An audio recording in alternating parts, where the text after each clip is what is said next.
This audio presentation of the Inner Consciousness, a course of lessons on the inner planes of the mind, intuition, instinct, automatic mentation, and other wonderful phases of mental phenomena, by William Walker Atkinson, is brought to you by audioenlightenment.com. Copyright 2011, all rights reserved. Lesson 1, Inner Consciousness. It was formerly taught in the schools that all of the mind of an individual was comprised within the limits of ordinary consciousness. But for many years, this old idea has been gradually superseded by more advanced conceptions. Leibniz was one of the first to advance the newer idea and to promulgate the doctrine that there was mental energies and activities manifesting on a plane of mind outside of the field of ordinary consciousness. From his time, psychologists have taught, more and more forcibly, that much of our mental work is performed outside of the ordinary field of consciousness. And at the present time, the idea of an inner consciousness is generally accepted among psychologists. Lewis said, "The teaching of most modern psychologists is that consciousness forms but a small item in the total of physical processes. Unconscious sensations, ideas, and judgments are made to play a great part in their explanations. It is very certain that in every conscious volition, every act that is so characterized, the larger part of it is quite unconscious. It is equally certain that in every perception there are unconscious processes of reproduction and inference. There is a middle distance of subconsciousness and a background of unconsciousness." And Sir William Hamilton states, "I do not hesitate to affirm that what we are conscious of is constructed out of what we are not conscious of, that our whole knowledge in fact is made up of the unknown and incognizable. The sphere of our consciousness is only a small circle in the center of a far wider sphere of action and passion, of which we are only conscious through its effects." And Taine has said in connection with the same thought, "Mental events imperceptible to consciousness are far more numerous than the others, and of the world which makes up our being we only perceive the highest points, the lighted-up peaks of a continent whose lower levels remain in the shade. Beneath ordinary sensations are their components, that is to say, the elementary sensations, which must be combined into groups to reach our consciousness. Outside a little luminous circle lies a great large ring of twilight, and beyond this an indefinite night. But the events of this twilight and this night are as real as those within the luminous circle." To this Maudsley adds his testimony as follows, "Examine closely and without bias the ordinary mental operations of life, and you will surely discover the consciousness has not 1/10 part of the function therein which is commonly assumed to have. In every conscious state there are at work conscious, subconscious, and infraconscious energies, the last as indispensable as the first. It is now known that inner consciousness, ideas, impressions, and thoughts play a most important part in the thought world of every individual. Beyond every outer conscious action there may be found a vast inner conscious background. It is held that of our entire mental process, less than 10% are performed in the field of outer consciousness. As a well-known writer has so well expressed it, our self is greater than we know. It has peaks above and lowlands below the plateau of our conscious experience. Professor Elmer Gates has forcibly put it, at least 90% of our mental life is subconscious. If you will analyze your mental operation, you will find that conscious thinking is never a continuous line of consciousness, but a series of conscious data with great intervals of subconsciousness. We sit and try to solve a problem and fail. We walk around, try again and fail. Suddenly an idea dawns that leads to a solution of the problem. The subconscious processes were at work. We do not volitionally create our own thinking. It takes place within us. We are more or less passive recipients. We cannot change the nature of a thought or of a truth, but we can, as it were, guide the ship by moving of the helm." But perhaps the most beautiful expression of this underlying truth is that of Sir Oliver Lodge, who says in his consideration of the subject, "Imagine an iceberg glorying in its crisp solidity and sparkling pinnacles, resenting attention paid to its submerged self, or supporting region, or to the saline liquid out of which it arose, and into which in due course it will some day return. Or reversing the metaphor, we may liken our present state to that of the hull of a ship submerged in a dim ocean, among strange monsters, propelled in a blind manner through space, proud perhaps of accumulating many barnacles of decoration, only recognizing our destination by bumping against the dock wall, and with no cognizance of the deck and cabins above us, or to the spars and sails, no thought of the sextant and the compass and the captain, no perception of the lookout on the mast of the distant horizon, with no vision of objects far ahead, dangers to be avoided, destinations to be reached, other ships to be spoken to by means other than bodily contact. A region of sunshine and cloud, of space or perception, and of intelligence utterly inaccessible below the waterline. Dr. Schofield has cleverly and beautifully illustrated the idea in the following words. Our conscious mind, as compared with the unconscious mind, has been likened to the visible spectrum of the sun's rays, as compared to the invisible part which stretches indefinitely on either side. We now know that the chief part of heat comes from the ultra-red rays that show no light, and the main part of the chemical changes in the vegetable world are the results of the ultraviolet rays at the other end of the spectrum, which are equally invisible to the eye and are recognized only by their potent effects.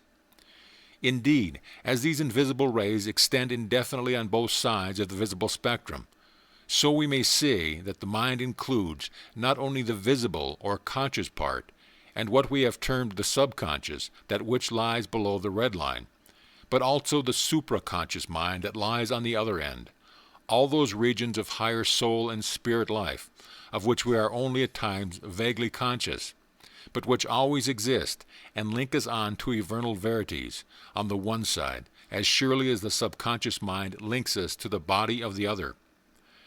The late Frederick W. H. Myers, after years of careful study and research along the lines of out-of-consciousness states, formulated a hypothesis of the secondary self, or as he called it, a subliminal self, which self he held possessed certain powers which it exercised in a measure independent of the ordinary conscious self. Perhaps the best explanation of his hypothesis has been stated by Mr. Myers himself in his book entitled Human Personality, in which he states, the idea of a threshold of consciousness, of a level above which sensation or thought must rise before it can enter into our conscious life, is a simple and familiar one. The word subliminal, meaning beneath the threshold, has already been used to define these sensations which are too feeble to be individually recognized. I propose to extend the meaning of the term so as to make it cover all that takes place beneath the ordinary threshold, or say, if preferred, the ordinary margin of consciousness, not only those faint stimulations, whose very faintness must keep them submerged, but much else which psychology has yet scarcely recognized, sensations, thoughts, emotions, which may be strong, definite, and independent, but which, by the original constitution of our being, seldom merge into that superliminal current of consciousness which we habitually identify with ourselves. Perceiving that these submerged thoughts and emotions possess the characteristics which we associate with conscious life, I feel bound to speak of a subliminal or ultra-marginal consciousness, a consciousness which we shall see, for instance, uttering or writing sentences quite as complex and coherent as the superliminal conscious could make them. Perceiving farther that this conscious life beneath the threshold or beyond the margin seems to be no discontinuous or intermittent thing, that not only are these isolated subliminal processes comparable with isolated supraliminal processes, as when a problem is solved by some unknown procedure in a dream, but that there is also a continuous subliminal chain of memory, or more chains than one, involving just that kind of individual and persistent revival of old impressions and responses to new ones, which we commonly call a self. I find it permissible to speak of subliminal selves, or more briefly, a subliminal self. I do not indeed by using this term assume that there are two correlative and parallel selves existing always within each other. Rather, I mean by the subliminal self that part of the self which is commonly subliminal, and I conceive that there may be not only many cooperations between these quasi-independent trains of thought, but also upheavals and alterations of personality of many kinds, so that what was once below the surface may for a time or permanently rise above it. And I conceive also that no self of which we can here have cognizance is in reality more than a fragment of a larger self, revealed in a fashion at once shifting and limited through an organism not so framed as to afford it full manifestation.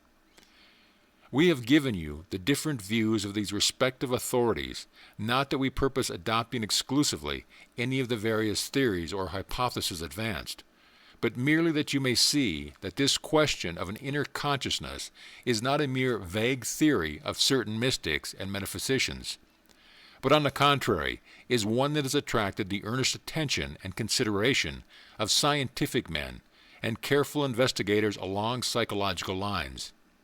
We shall have but very little to do with theories in this book. The facts of the subject concern us more earnestly. End of chapter. Lesson 2. The Planes of Consciousness. We have seen in the preceding chapter that many leading minds have recognized the existence and phenomena of certain planes of consciousness lying outside of, below or above, the ordinary plane or field of ordinary consciousness. Brushing aside as unimportant the various names and terms that have been applied to these planes or fields of inner consciousness, we easily find a common ground of agreement between all of the authors. It is true that the subject has become somewhat clouded by the insistence of certain details of theory on the part of the several investigators, but they are practically agree on the fundamentals and basic facts and phenomena, and it is upon these basic and fundamental facts and phenomena that we shall rest our case as presented in this little book. The student of psychology has heard much during the past decade regarding the many theories, some of them quite fantastic, designed to account for and explain the phenomena which science finds to exist and which it has classified as belonging to the inner conscious plane of mental activity. Some of the theories advanced to account for the known facts and observed phenomena have attracted to their support many followers, the respective schools holding animated and sometimes fierce contest regarding the validity and superior qualities of their respective schools and their founders. But with these theories and the schools which have been built up upon them, this work will have little to do or say. Enough for us is the fact of the existence of the phenomena, and the fact that there is certainly in manifestation an area of mental activity, which for reasons that we shall state we have called the inner consciousness. Recognizing the fact of the phenomena and accepting it as proven truth, we shall proceed to consider its manifestations and apparent laws, and also the methods whereby one may use this mental activity to advantage. But we shall leave the theories to the theorists, and a discussion regarding the same to those who are fond of such exercise of the mind for ourselves. We are tired of such things and prefer to deal with observed facts and the how to get result part of the question. We are apt to regard as a truth the observation of the writer who said, "Theories are but mighty soap bubbles with which the grown-up children of science amuse themselves." And we also view with favor the lines of the poet in which he says, "The nearer to the practical men keep, the less they deal in vague and abstract things. The less they deal in huge, mysterious words, the mightier is their power. The simple peasant who observes a truth, and from the fact deduces principle, adds solid treasure to the public wealth. The theorist who dreams a rainbow dream, and calls hypothesis philosophy, at best is but a paper financier, who palms his specious promises for gold. Facts are the basis of philosophy, philosophy the harmony of facts, seen in their right relation." As a matter of fact, in order to account for the phenomena of the inner consciousness, it is not necessary to believe in or assume the hypothesis of any kind of dual mind at all. One mind may contain within itself sufficient to account for the facts without postulating a two-mind theory. One mind may contain within itself two or more than 2 planes or fields of activity or consciousness, upon which and in which the varied mental phenomena may be manifested. In order to understand the phenomena of the inner consciousness, all that is necessary for us to do is to start with the idea that in the mind of every person there are areas, fields, or planes of mental activity above and below the field area or plane that we know of as the outer consciousness.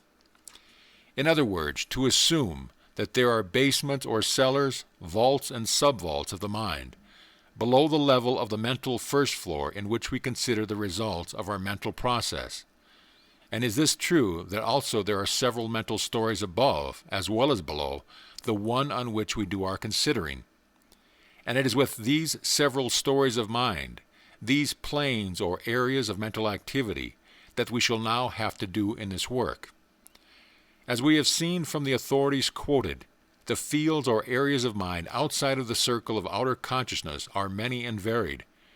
Careful investigators have divided the mental activities of these several planes or areas into 2 general classes, namely, those below the plane of outer consciousness and which have the nature of automatic action, and 2, those above the plane of outer consciousness and which have the nature of intuitive action. Some investigators have given to these 2 general planes or fields of mentation the names of the subconscious and the superconscious, respectively. The term sub meaning under, beneath, and the term super meaning above or over. The trouble with this classification is that it places the conscious mind, or that portion of our mentality, the actions of which we call the outer, in the center of the scale, the extremes of which represent the higher and lower phases of inner mentation, respectively.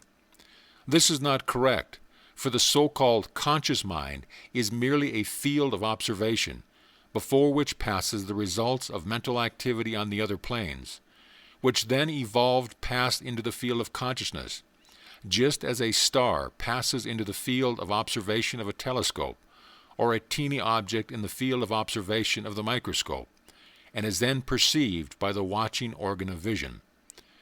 These objects, passing into the field of observation of the outer consciousness, may come from the higher or lower planes of the inner mind. In fact, the best observers know there can be no hard and fast line drawn between the activities and manifestations of the 2 respective groups of planes known as the subconscious and the superconscious minds.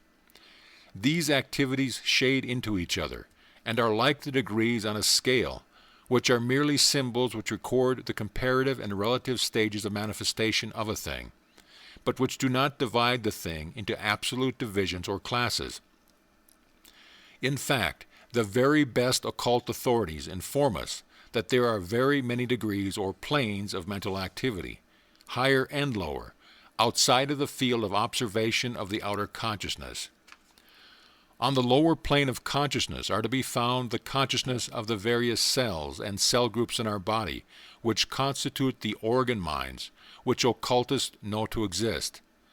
Then there are many planes of mentation concerned with directing the bodily activities. Then there are many planes of thought below the ordinary field of outer consciousness, and many planes of awareness and knowing above that of the ordinary intellectual operation of the average mind. These planes are merely the many degrees in the grand scale of mind. We shall learn something of certain of them as we proceed with these lessons. Following the illustration of the upper and lower stories, basement, cellar, subcellar, etc., we may say that it will help the student to think of the ordinary field of observation, known as the outer consciousness of the everyday mind, as akin to the main floor of a warehouse, on which is received merchandise arriving from the outside business world, and on which are started, packed, and expressed the various goods, wares, and merchandise reaching that department from the upper stories, basement, cellars, and other storehouses of the mental warehouse and place of business, in pursuance to orders from the office. The outer consciousness, or field of observation and consideration, is not a separate mind, as some claim, or the real mind as the masses of people consider it, but instead is merely a department of the whole mental business, in which the goods, stored articles, and manufactured goods from the other departments and workshops are sorted, selected, packed, and expressed to the outer world. If you will fix this illustration into your mind, you will be able to easily assimilate and consider the facts to which we shall call your attention in the following lessons. And now you see why we have adapted the term the inner consciousness, as applicable to both the higher and lower planes of the extra-conscious mental activities. The term inner means further in, interior, internal, not outer, etc. The word consciousness is one difficult to correctly define. In a general sense, it means mental awareness, but we have adhered to the closer meaning of the term, which is used in the sense of awareness of mental action and energy, or the quality by which mind and activity is aware of its own activities. There can be no mental activity without consciousness of some plane, and the use of the word unconscious in connection with mental activity is an absurdity. There is consciousness in some degree and on some plane in everything, from the atom and electron to the highest manifestation of superhuman mind, and that which we call our outer consciousness is merely one of the many planes of the manifestation of the quality. And now let us proceed to our consideration of the phenomena and principles of manifestation of the inner consciousness. End of chapter. Chapter 3. The Basements of the Mind. In the lower planes of the inner consciousness are performed the various forms of mental activity which have to do with the building up, preservation, repairing, etc. of the physical body. Every cell has its share of mind, and every combination of cells into cell groups and organs of the body has its group or organ mind also. That which we call instinct or nature in a person or animal is a manifestation of mind of some of the lower planes of inner consciousness. And these lower planes are susceptible to suggestions or orders from other planes of mind, and will take on suggested ideas or conceptions, the result being that we are often made sick by ideas absorbed or suggested in this way, and we are likewise cures to physical ailment by similar methods, the suggested idea being placed on the proper plane by means of autosuggestion, imparted ideas, and mental treatments of various kinds. Mind pervades every part of the physical body, and is always capable of being impressed by orders or suggestions coming from the more dominant portion of the mind of the individual. Of some of the lower planes of the inner consciousness are to be found the seat and abode of the so-called automatic or habit actions of the mind. The habit mind is made up of various things which have been placed there by the individual, which things were once performed in the field of consciousness, but which gradually become almost automatic by reason of experience, repetition, etc., until the performance of them passes from the field of consciousness down to some of the lower planes of the inner consciousness, thus becoming second nature, and being likely to be repeated with little or no attention being bestowed by the conscious mind. You are familiar with this fact. All of you perform certain work almost automatically.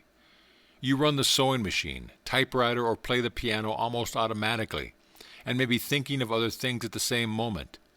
These tasks were originally performed only by the expenditure of much attention and effort on your part, but constant practice has enabled you to delegate the work to certain planes of your inner consciousness, until now they almost work themselves with a minimum of attention and concentration on your part. Some writers hold that no one really learns how to perform a task properly until he or she is able to pass it down to this part of the mind where it is performed almost automatically. Musicians and others are aware that their best work is performed by this part of the mentality, and that when on occasionally happens, their conscious attention is directed to the work, there is a slip-up and less perfect performance. The artist knows what it is to lose himself in his work, and his greatest successes come at such times. Every writer knows this also, and the phenomena occurs in all manner and kinds of work. How many of us lose ourselves in daydreams when performing our habitual tasks? How many of us seem to stand aside and watch ourselves work at tasks rendered familiar by habit? We often cross the streets without paying conscious attention to our actions, and many of us have had the experience of forgetting where we were going. and after a time find ourselves brought up standing in front of the place from which we started. We put on our clothes in this way, the same arm going in the same sleeve, etc., without our thinking about the matter. If you will notice which arm you place in your coat the next time you dress, and then after taking the coat off again, try to insert the other arm first, reversing the regular order, and you will be surprised to see how awkward you are and how the true habit mind repels at your change. The same is true of buttoning a collar. You always button on a certain tab first, and will find it most difficult to reverse the process. We are in the habit of thinking of these things being done by themselves, or as doing themselves, but a moment's consideration will show you that nothing can manifest such activity except by means of mind of some kind and degree. The activity is the result of mental process and direction, and without mind could not be performed. We may call it automatic or mechanical if we please, but it is really the result of mind. There is mind back and in every automatic action of the individual. But being below the field of the outer consciousness, we do not recognize the mental operation. It is part of the phenomena of the lower planes of the inner consciousness. And there are other planes of that wonderful region in which certain habits are implanted, but which were not placed there by ourselves. We allude to the field of hereditary influences which have come down to us from those who lived before us throughout countless generations. There are planes of inner consciousness filled with impressions, ideas, habit, emotions, feelings, desires, and impulse, which we have acquired by inheritance from the past. From the time of the caveman and even further back have come to us certain mental seeds and forces, which lies slumbering in the deep recesses of the lower planes of the inner consciousness. We are able to control and subdue, or else use these latent impulses by means of our higher mental faculties, but they are there just the same. As some writers have said, we have the whole menagerie within us: the tiger, the ape, the peacock, the donkey, the hyena, the goat, the sheep, and all the rest of the collection. We have come by these things honestly, and there is no reason to be ashamed of them. The shame consists only in turning these wild beasts loose into actions unworthy of our higher state gained through arduous evolution. As Luther Burbank has said, heredity means much, but what is heredity? Not some hideous ancestral specter forever crossing the path of a human being. Heredity is simply the sum of all the effects of all the environments of all past generations on the responsive, ever-moving life forces. And all of the effects of all the past environments of all past generations are registered, faintly or strongly, on certain planes of our inner consciousness. An understanding of this fact will enable us to submit such tendencies when they occasionally poke their heads out from their dark caves in response to some familiar call which has roused them from their slumber. And an understanding will enable us to call upon the past within us for help and aid when we need the same to perform certain of the work of life. We have many things within us which can and will manifest in outer consciousness when so called forth. We may use these things, or else allow them to use us, according to our degree of understanding and willpower. But let us remind you always that there is nothing good enough to allow it to use you. Use many things, but allow nothing to use you. There are other planes of the inner consciousness in which rest the many suggestions placed there by your outer consciousness or that of others. You have a queer storehouse of acquired suggestions, some good, some bad, and some neither or both. And from this storehouse comes the habit thought, of which such a large part of our mental processes are composed. In that storehouse are packed away countless impressions, ideas, opinions, prejudice, notions, likes and dislikes, and similar mental furniture. Much of this has been placed there by ourselves as a result of past thinking or half-thinking, and much has been placed there by the opinions, statements, and suggestions of others, which we have admitted to our inner consciousness without due consideration and examination. As we shall see later on, this storehouse is an important part of our mental dwelling, and we should be careful just what we admit there. We shall also see that, by means of autosuggestion, we may place there just what is likely to aid and help us in our lives, and that by the same means we may counteract the effect of many adverse and hurtful suggestions and mental habits that we have allowed to find a home and storage room on these important planes of our minds. An understanding of these facts will be the greatest importance and benefit to us. On other planes of inner consciousness, we are to find the impressions and records comprising that which we know as memory. The memory part of our mentality is like a vast collection of phonograph records upon which are registered the countless impressions that we received during our life.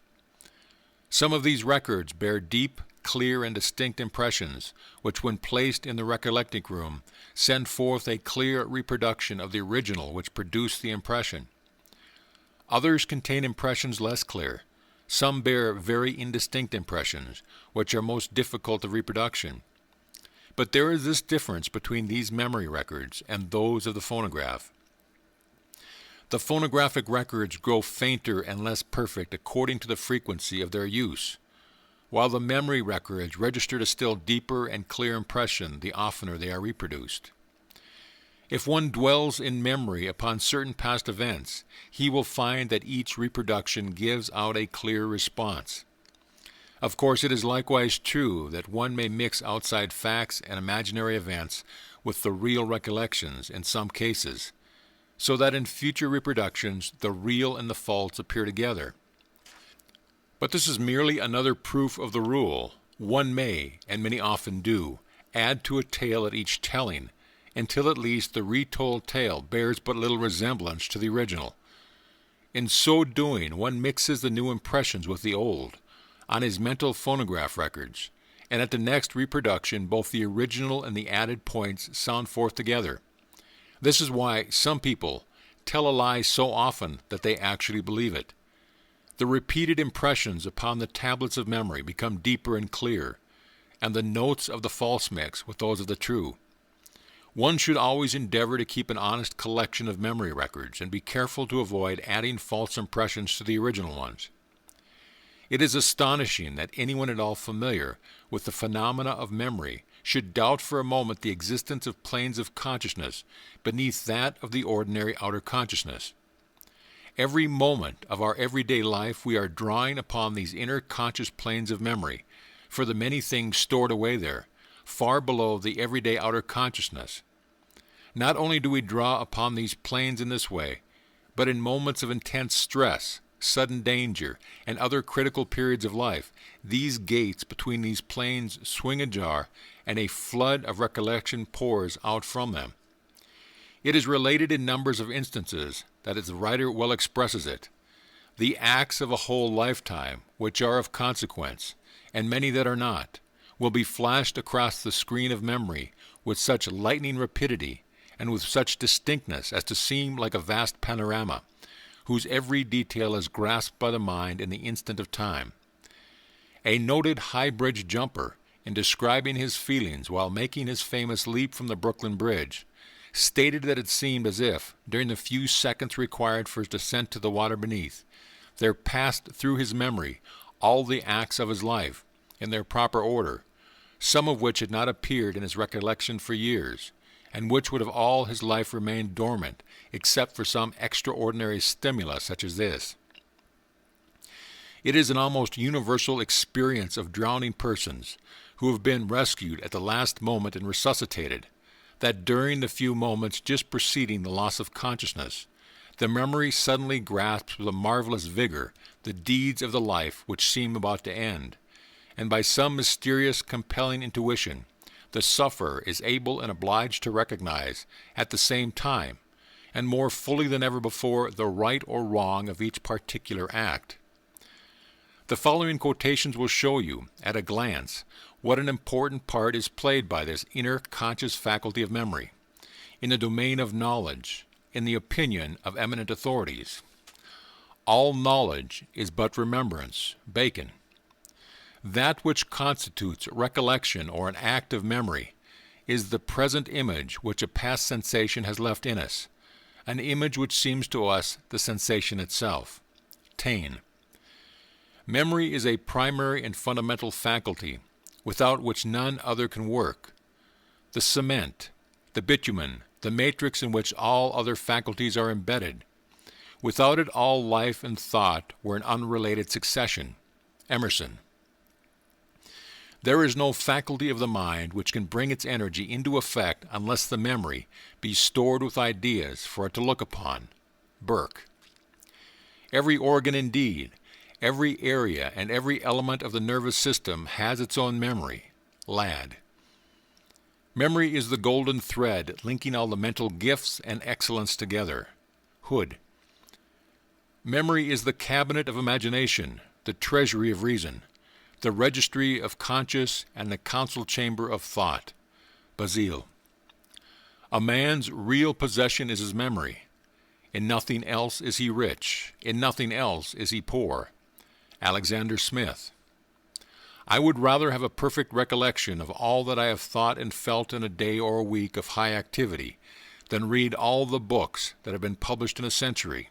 Emerson. And after reading the above, remember that all of the records of memory are stored away on the planes of the inner consciousness, the existence which has been denied by the majority of people until very recently. In considering the marvelous phenomena of memory, what thinking man can doubt that his mind and self are greater by far than the little, narrow field of outer consciousness, which is nothing but the eyepiece of his mental telescope or microscope, before which pass in review the objects rising from, or superimposed by, the planes of the inner consciousness. End of chapter. Lesson 4. The Mental Storehouse. In the previous lessons we have stated there are planes on the inner consciousness, which resemble vast mental storehouses, in which are placed the materials from which much of our thinking is composed. These thought materials are brought by the porters and carriers of our mental warehouse into the field of consciousness, or thought factory, where they are manufactured into the fabric of conscious thought and action. In those vast mental warehouses are much that we never place with ourselves, the remnants of mental goods stored by countless ancestors, which are constantly being brought forward to be woven into the fabric of our thoughts. But there are also vast quantities of material, good, bad, and indifferent, placed there by ourselves, and it is these personal contributions to the storehouse which largely determine the thoughts and acts which result from what we call our character and our nature. And this being the fact, is it not of the greatest importance that we should be careful just what kind of material we place in these great mental warehouses and storage chambers? Our present thoughts and actions, our characters in fact, are largely the result of our past thoughts and mental attitude, and the thoughts, actions, and character of each of you in the future will be largely the result of the mental material which you are now placing in these storage rooms of your mind. This is not preaching or moralizing, but is merely the calling of your attention to facts and truths known to and admitted by all students of psychology. We are today largely the result of what we have thought, or what we have allowed to impress us in the past. Our mental attitude, together with the kind of suggestions that we have allowed to impress us in the past, determines to a great extent our character and self of today. When we think, we do not manufacture the thought fabric out of the thin air, or sunlight, or out of nothing as many seem to suppose. Every bit of wonderful fabric of thought and mental action is the result of the weaving of the mental material that we have accumulated in the past and stored away in some of the storage rooms of the inner consciousness.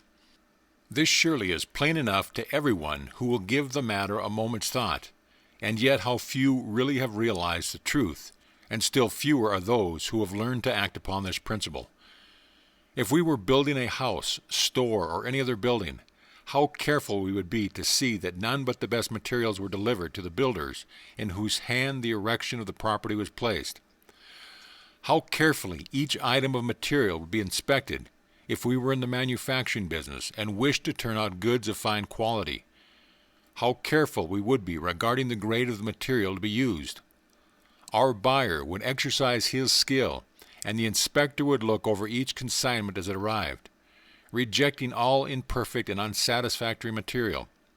And yet, how careless we are regarding our thoughts, moods, mental attitudes, and auto-suggestions that we place among the material to be used in our mental building and manufacturing in the days to come. Is it not time to call a halt on those careless and almost criminal methods and adopt a sane, scientific plane of thought life?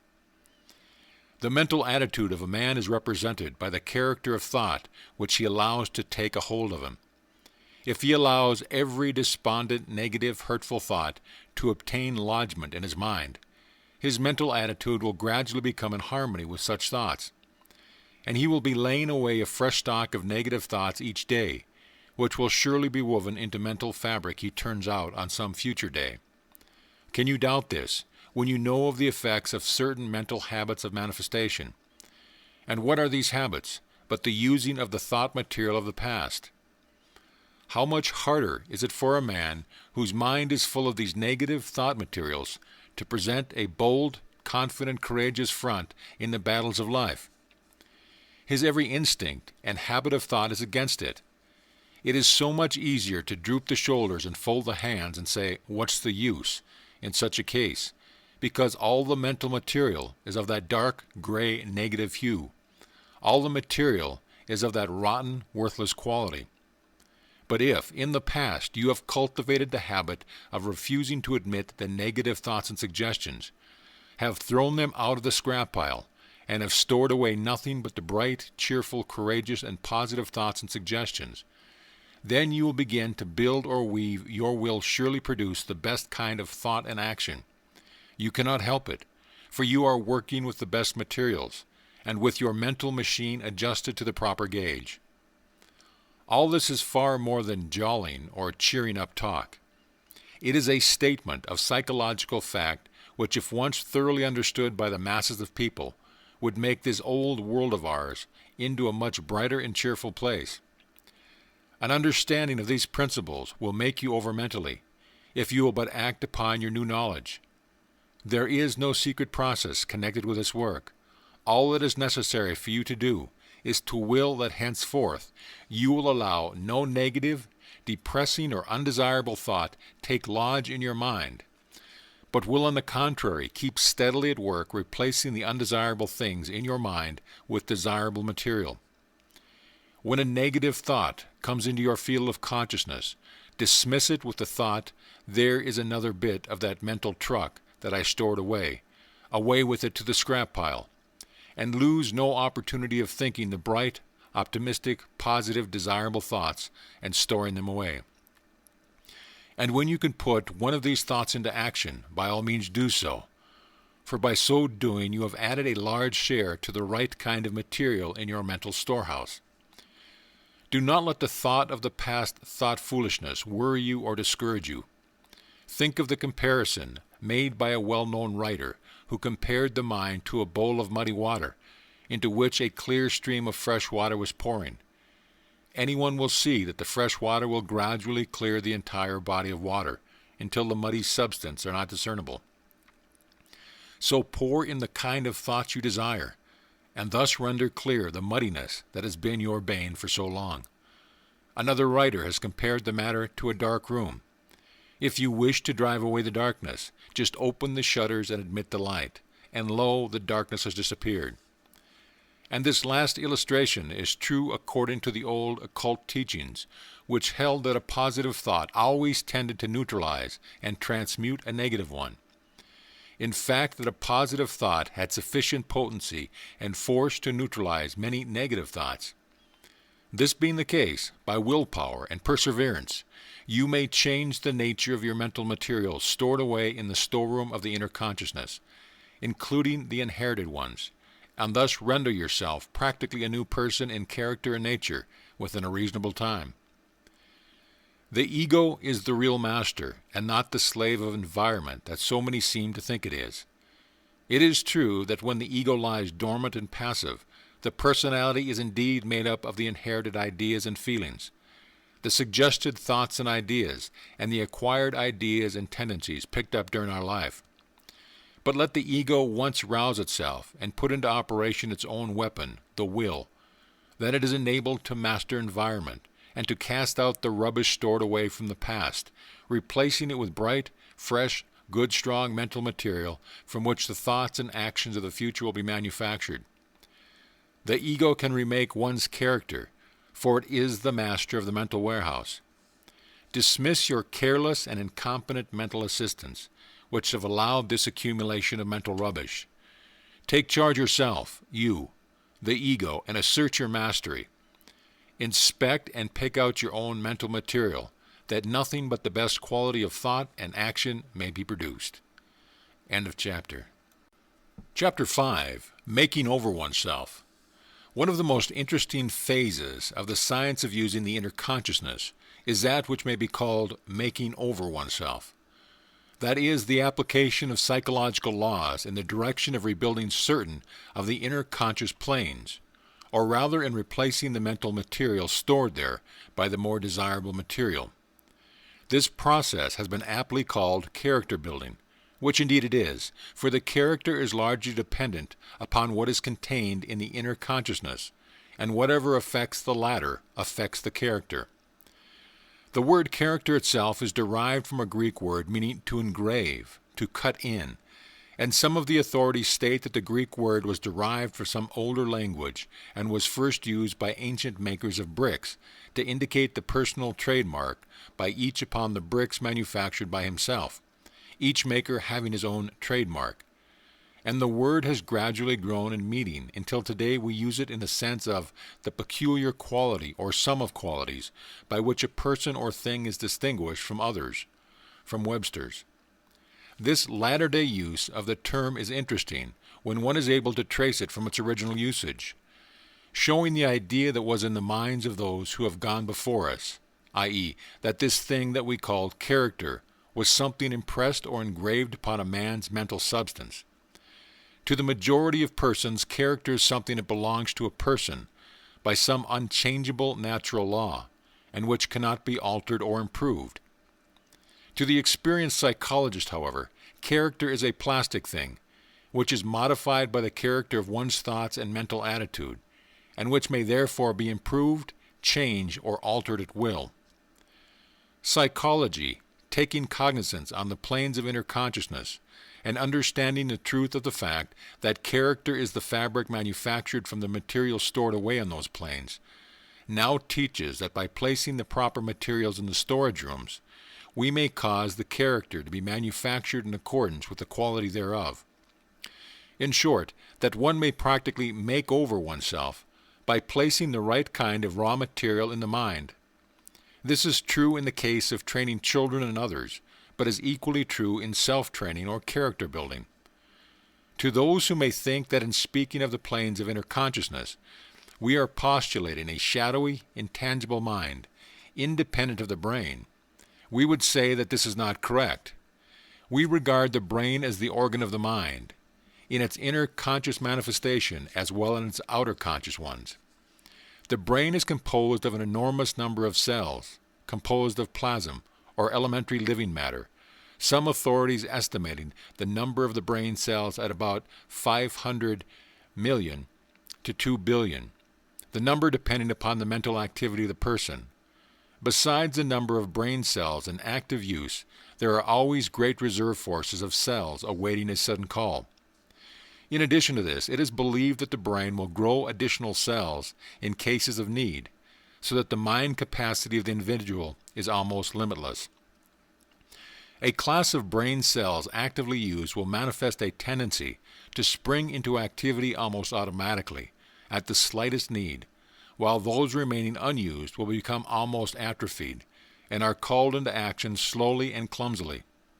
It therefore follows that the cells which are constantly used will exert a more marked influence upon the character of the individual than will those become atrophied by disuse. Therefore, if one will but use a set of cells actively, they will manifest strongly in his everyday life and character. To develop traits of character in oneself that we consider desirable but lacking, we should endeavor to think and act as often as possible along the lines that we wish to develop. Just as we exercise the muscle that we wish to bring up to a higher degree of efficiency, so should we exercise the faculties of the mind that we wish to increase in power and strength. And at the same time, we should avoid developing the opposite set of faculties. And if we wish to rid ourselves of or refrain an objectionable set of faculties, we should actively use and thus develop the opposite set, so as to counteract the undesirable ones. As Halleck says, by restraining the expression of emotion, we can frequently throttle it. By inducing an expression, we can often cause its allied emotion. Professor James says, refuse to express a passion and it dies. Count 10 before venting your anger, and its occasion seems ridiculous. Whistling to keep up courage is no mere figure of speech. On the other hand, sit all day in a moping posture, sigh and reply to everybody with a dismal voice, and your melancholy lingers. There is no more valuable precept in moral education than this, as all of us who have experienced it know. If we wish to conquer undesirable emotional tendencies in ourselves, we must assiduously, and in the first instant cold-bloodedly, go through the outward movements of those contrary dispositions which we wish to cultivate. Smooth the brow, brighten the eye, contract the dorsal rather than the ventral aspects of the frame, and speak in a major key. Pass the genial compliment, and your heart must indeed be frigid if it does not gradually thaw. To sum up the matter of making over oneself, we may say that the whole secret consists in filling up the particular storage room having to do with the desired faculty, and its opposite with thoughts, actions, desires, manifestations, etc. of the desired thing. Think of the thing, act it out so far as possible, desire it ardently, picture it out to yourself as much as possible. In short, keep its mental image before you as clearly and as persistently as possible. It is an old occult maxim that we grow to be like the thing that we keep constantly in our mind. And if you will but keep the axiom in your mind, you will work out the problem for yourself. The secret underlying much of the phenomena called occult is the creation of what is known as a mental image, and which is really a mental pattern or mold from which we wish to materialize character in ourselves or others. This mental pattern or mold serves as a model around which is built the actual mental manifestation. And the clearer and stronger we build this mental image, the better and stronger results do we materialize. Keep in mind constantly the idea of the thing you wish to be, and you will unconsciously grow toward being just that thing. This is a well-established psychological law, and is not a mere air fancy of some writer's imagination. You can see it evidenced in the life of yourself and those around you. Everyone unconsciously inclines towards the shape and form of the mental image that they carry around with them. And this being so, that we grow to resemble our ideals, should we not be careful to use the right kind of mental patterns or molds? Our manifested character depends upon the mental patterns created by ourselves, either by our own will and according to our own judgment, or else unconsciously from the suggestion or will of others.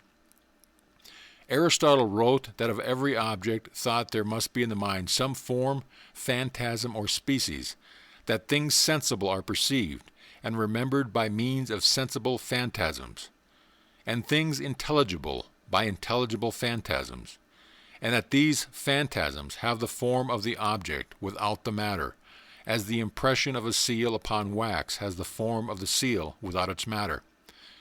The student of modern psychology may see at a glance just what Aristotle meant, the mental image which molded or severed as a pattern for the thought which would spring from the inner consciousness. Kay says, "It is as serving to guide and direct our various activities that mental images derive their chief value and importance. In anything that we purpose or intend to do, we must find of all have an idea or image of it in mind. And the more clear and correct the image, the more accurately and efficiently will the purpose be carried out. We cannot exert an act or volition without having in mind an idea or image of what we will to effect." The same writer also says, "Clearness and accuracy of image is only to be obtained by repeatedly having it in mind or by repeated action on the faculty. Each repeated act of any of the faculty renders the mental image of it more clear and accurate than the preceding. And in proportion to the clearness and accuracy of the image, will the act itself be performed easily, readily, and skillfully. And now, all this that we have said on the subject means simply that you can make over yourself to be that which you desire to be by means of determined and persistent desire and will, by filling up the storage rooms of the proper plane of the inner consciousness with the ideals and ideas which you desire to materialize in your own character and self. You will find that you will gradually begin to grow like the mental image that you have placed there. Your thoughts, actions, feelings, and emotions will gradually be found to be reshaping themselves to fit into that pattern or mold which you have set before them. The material which has been placed in the storage rooms will be brought forth by the silent mental workers, and being placed into the mental machinery, will be manufactured into thoughts, moods, feelings, emotions, actions, and outward manifestations of the grade and quality indicated by the materials which you have supplied. You cannot make silk from cotton, nor broadcloth from shoddy. Unless you finish the proper materials, you cannot expect the finished product to be as you desire. You are making character and self every day, but it depends upon the material furnished just what that character or self shall be. An understanding of the inner conscious workings of the mind gives you the only key to the mastery of character and self. Then why not act upon it? End of chapter. Chapter 6. Automatic Thinking. The advanced writers on the subject of psychology have given us many examples of the workings of the mind on the planes of what some have aptly called automatic thinking. We feel that it will be well to quote a few cases to illustrate this phase of the subject. There are many instances stated of persons who have had earnestly endeavored to solve certain problems and questions, but who had been compelled to lay aside the matters as incapable of solution at the time. In a number of such cases it is related that while thinking of something entirely foreign to the subject, that long-sought answer would suddenly flash into the field of consciousness, of course without any conscious effort on the part of the person. A well-known writer, in giving an instance of the kind which had happened to him personally, states that when the answer came to him in this way, he trembled as if in the presence of another being who had communed the secret to him in a mysterious manner. Nearly every person has had the experience of trying to remember a name, word, date, or similar thing without success, and then after dismissing the matter from the mind, have had the missing idea or word suddenly flashed from the inner consciousness into the field of the ordinary consciousness. Some part of the inner consciousness was at work trying to supply the demand, and when it found it, it presented it to the person. Another well-known writer gives several cases of what he calls unconscious rumination, in which the mind works silently and below the field of the ordinary consciousness, after the person have read works relating to new subjects, or presenting new points of view essentially opposed to previously conceived ideas and opinions. He states that in his own experience, he found that after days, weeks, or even months, he would awaken to a realization that his old opinions were entirely rearranged, and new ones had taken their place. Some have called this process subconscious mental digestion and assimilation, and indeed the process is akin to the work of the physical organism in digesting and assimilating material nourishment. Sir William Hamilton is stated to have discovered an important mathematical principle while walking one day in the Dublin Observatory. He stated that upon the occasion he felt the galvanic circle of thought close, and the sparks that fell from the mental process were the fundamental mathematical relation to his problem, which, as all students know, now forms an important law in mathematics. Thompson, the psychologist, has written as follows on his subjects. At times I have felt a feeling of uselessness on all voluntary effort, and also that the matter was working itself clear in my mind. It has many times seemed to me that I was really a passive instrument in the hands of a person not myself. In view of having to wait for the results of these unconscious processes, I have proved the habit of getting together material in advance and then leaving the mass to digest itself until I am ready to write about it. I delayed for a month the writing of my book, Systems of Psychology, but continued reading the authorities. I would not try to think about the book. I would watch with interest the people passing the windows. One evening, while reading the paper, the substance of the missing part of the book flashed upon my mind, and I began to write. This is only a sample of such experiences. Berthelot, the eminent French chemist who founded the present system of synthetic chemistry, has said that the experiments leading to his remarkable discoveries in the branch of science were seldom the result of carefully followed lines of conscious thought or pure reasoning process, but instead came to themselves from a clear sky, so to speak. Mozart, the great composer, once said, "I cannot really say that I can account for my compositions. My ideas flow, and I cannot say whence or how they come. I do not hear in my imagination the parts successfully, but I hear them, as it were, all at once. The rest is merely an attempt to reproduce what I have heard." In addition to the experience above mentioned, Dr. Thompson has stated following: "In writing my work, I have been unable to arrange my knowledge of a subject for days and weeks, until I experienced a clearing up of my mind, when I took my pen and unhesitatingly wrote the results. I have best accomplished this by leading the mind away as far as possible from the subject upon which I was writing." Oliver Wendell Holmes has said, "The automatic flow of thought is often singularly favored by the fact of listening to a weak continuous discourse, with just enough ideas in it to keep the mind busy. The induced current of thought is often rapid and brilliant in inverse ratio to the force of the inducing current." Wundt also has said on this subject, "The unconscious logical processes are carried on with a certainty and regularity which would be impossible where there exists the possibility of error. Our mind is so happily designed that it prepares for us the most important foundation of cognition, whilst we have not the slightest apprehension of the modus operandi. The unconscious soul, like a benevolent stranger, works and makes provisions for our benefit, pouring only the mature fruits into our laps. An English writer has stated, "Intimations reach our consciousness from unconsciousness, that the mind is ready to work, is fresh, is full of ideas. The grounds of our judgment are often knowledge so remote from consciousness that we cannot bring them to view." The human mind includes an unconscious part. Unconscious events occurring in that part are proximate causes of consciousness. The greater part of human intuitional action is an effect of an unconscious cause. The truth of these propositions is so deducible from ordinary mental events, and is so near the surface that the failure of deduction to forestall induction in the discerning of it may well excite wonder. Our behavior is influenced by unconscious assumptions, respecting our own social and intellectual rank, and that of the one we are addressing. In company, we unconsciously assume a bearing quite different from that of the home circle. After being raised to a higher rank, the whole behavior subtly and unconsciously changes in accordance with it.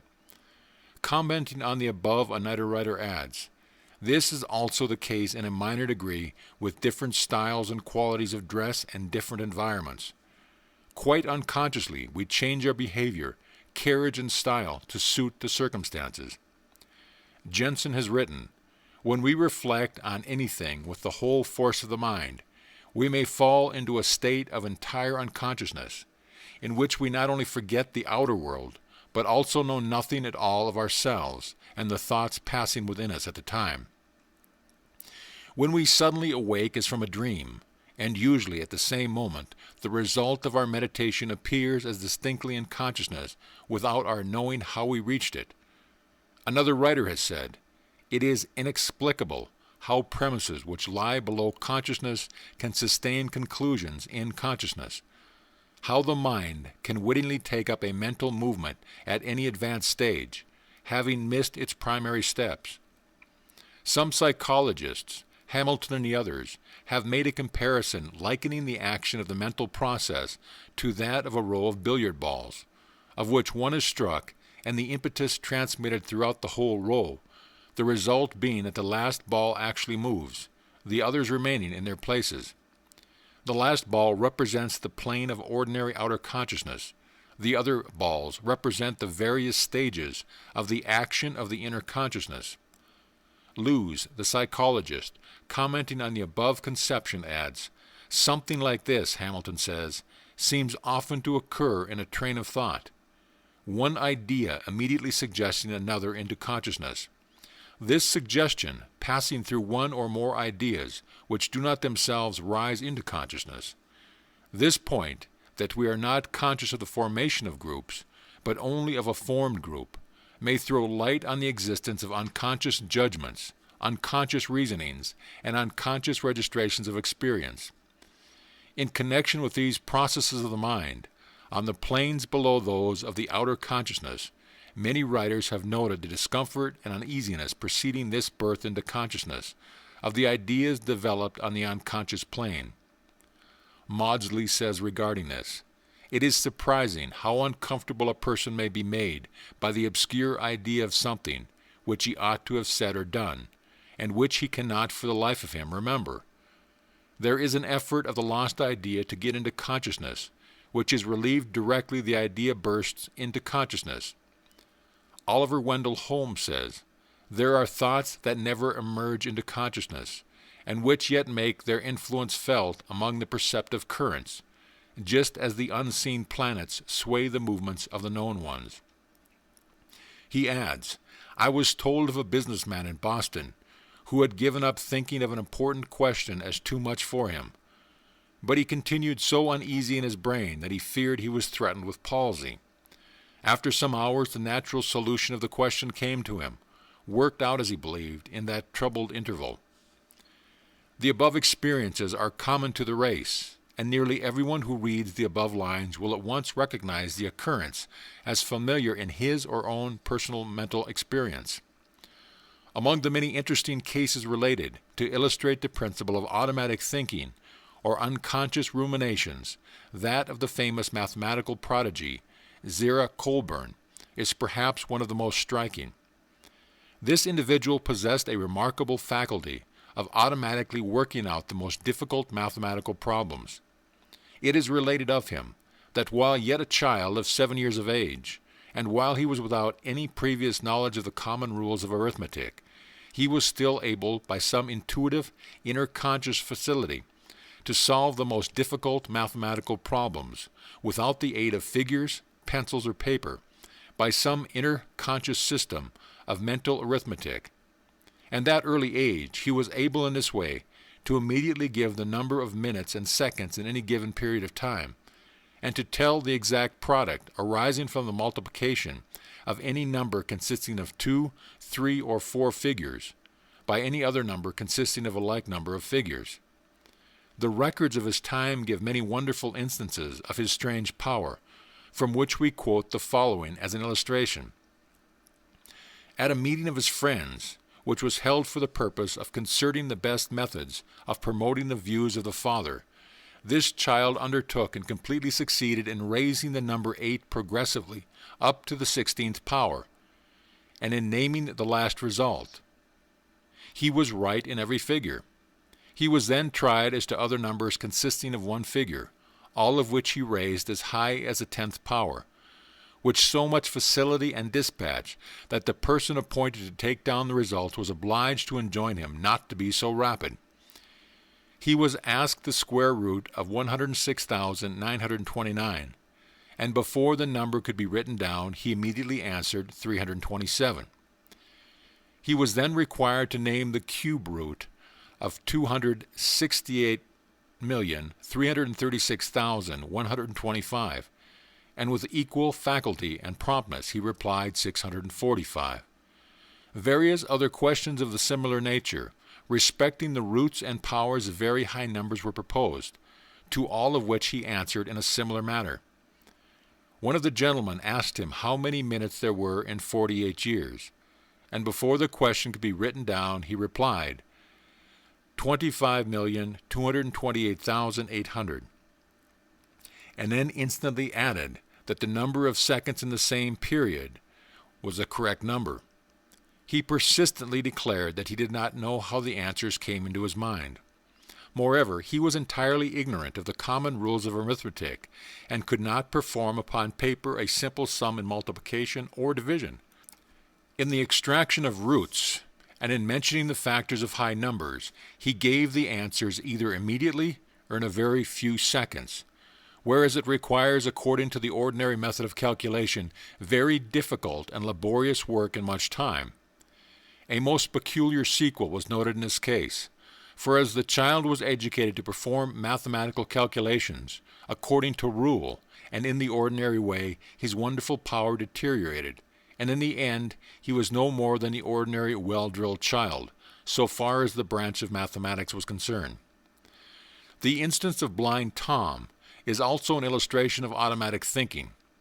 For this poor, blind creature, but little above idiocy so far as ordinary knowledge was concerned, possessed something in his inner consciousness that enabled him to play any piece that he had heard, even years before, with perfect reproduction of detail, and to also improvise wonderful strains and harmonies. Something was at the work on the inner conscious planes of this poor black man's mind, as if to show to the doubting and materialistic world the possibilities of the human mind and soul in its hidden phase. In view of the above instances, and many other similar ones, can you doubt that there are planes of mental action outside of the ordinary consciousness, of which in some marvelous manner mental work can be and is done? Even if the experience of nearly every one did not furnish proof, surely the recorded cases should place the matter above the plane of doubt, and yet so strong is the spirit of doubt that many will say, "Yes, but." End of chapter. Chapter 7. Inner Conscious Helpers. Many of you have heard the old fairy tales and bits of folklore relating to the kindly brownies or good fairies, who, feeling affection for and gratitude toward some poor tailor or cobbler who had befriended them, would come at night when the workman and his family were asleep, and taking up the unfinished work that had been left on the table or bench, would work diligently at it so that when the morning sun roused the worker from his slumber, he would find his unfinished task completed. The little hands of the brownies would have fashioned the leather into shoes, then stitched and pegged them. The cloth would be cut and made into garments. The pieces of wood would be made into boxes, chests, furniture, chairs. The rough material had been prepared by the workmen during the day. The brownies would do the rest. But what has all this to do with the inner consciousness, you may ask? Just this, that in the inner consciousness of each of us there are forces which act much the same as would countless teeny mental brownies or helpers who are anxious and willing to assist us in our mental work, if we will but have confidence and trust them. No, this is no fairy tale. It is by a psychological truth expressed in the terms of the old fairy tale. By reference to lessons 3 and 6, you will see mentioned many instances of the work of these inner conscious helpers. In Lesson 6 especially, you will notice several instances in which well-known authorities testified to the fact that there was a marked manifestation of automatic thinking or unconscious rumination, by means of which problems which had proved unsolvable by the conscious mind had been gradually worked out by the inner consciousness, and the results then duly presented to the field of outer consciousness. The facts are well known to psychologists, and many investigators have learned to use the law to their own benefit. The process of calling into service these inner conscious helpers is similar to that by which we constantly employ the memory to recall some forgotten fact or name. We find that we cannot recollect the desired fact, date, or name, and instead of racking our brains with increased effort, we, if we have learned the secret, pass on the matter to the inner consciousness with a silent command, "Remember this name for me," and then go on with our ordinary work. After a few minutes, or it may be hours, all of a sudden, pop, will come the missing name or fact before us, flashed from the planes of the inner consciousness by the help of the kindly workers or brownies of those planes. The experience is so common that we have ceased to wonder at it, and yet it is a wonderful manifestation of the inner conscious workings of the mind. Stop and think a moment, and you will see that this missing word does not present itself accidentally or just because. There are mental processes at work for your benefit, And when they have worked out the problem for you, they gleefully push it up from their plane onto the plane of the outer consciousness where you may use it. We know of no better way of illustrating the matter than by this fanciful figure of the mental brownies in connection with the illustration of the mental storehouse.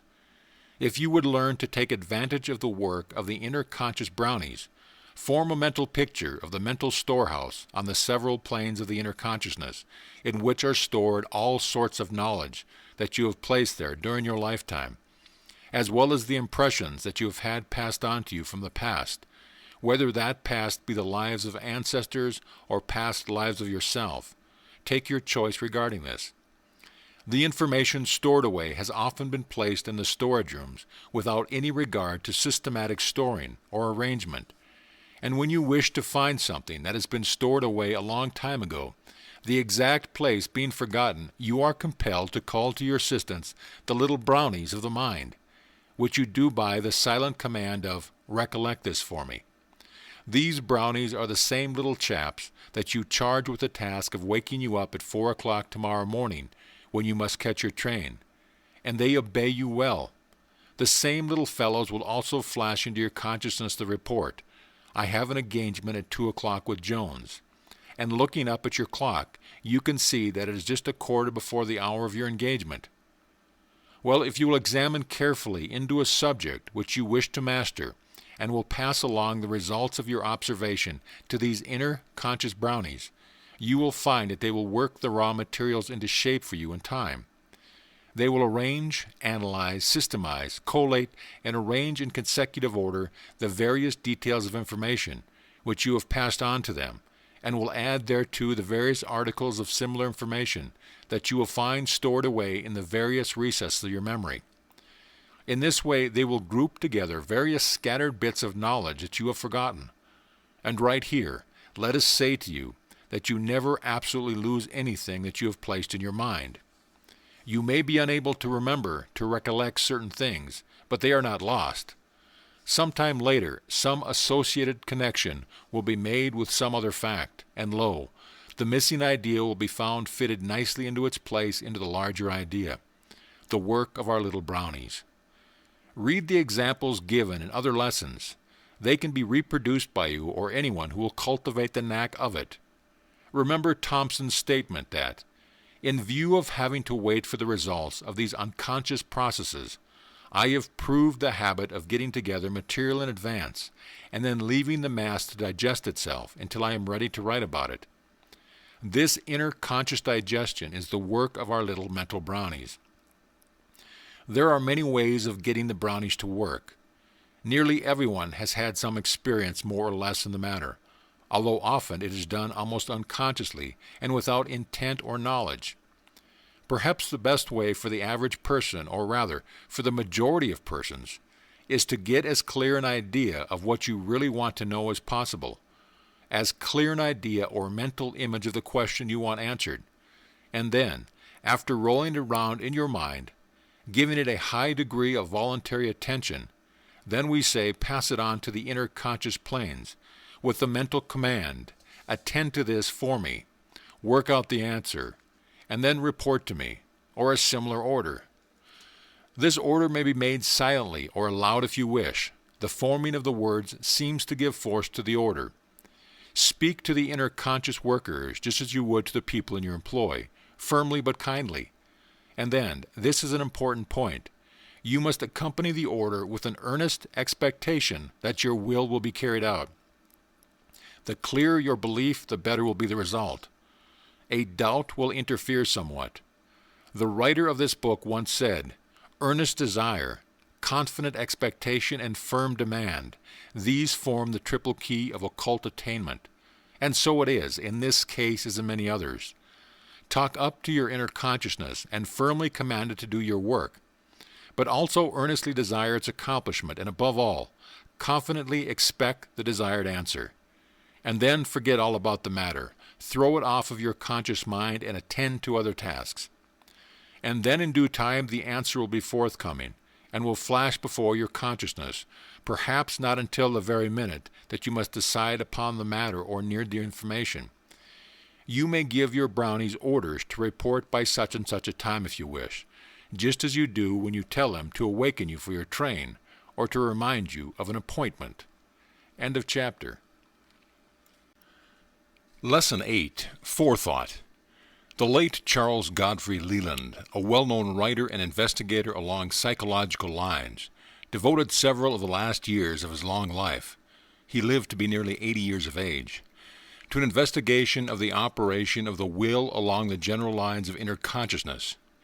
He, of course, did not use the term inner consciousness, but he recognized the existence of its planes of mental manifestation, and his ideas fit very nicely into the subject matter and ideas advanced in his book, particularly so far as concerns the actual employment of the power possible to those who understand the subject.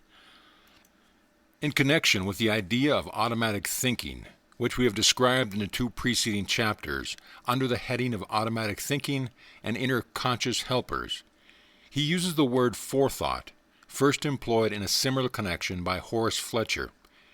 He uses the term forethought in the same sense that we use the term mental command to the figurative brownies of the inner conscious planes. We think advisable to quote liberally from him in this lesson and the one immediately following, in which latter the Leland method is described. Mr. Leland's ideas are so practical and so readily understood by the average person that you will do well to read closely these quotations. Mr. Leland says, "Forethought is strong thought, and the point from which all projects must proceed. As I understand it, it is a kind of impulse or projection of will into the coming work. I may here illustrate this with a curious fact in physics. If the reader wished to ring a doorbell so as to produce as much sound as possible, he would probably pull it as far back as he could and then let it go. But if he would, in letting it go, simply give it a tap with his forefinger, he would actually redouble the sound. Or to shoot an arrow as far as possible, it is not enough to merely draw the bow to its utmost span or tension.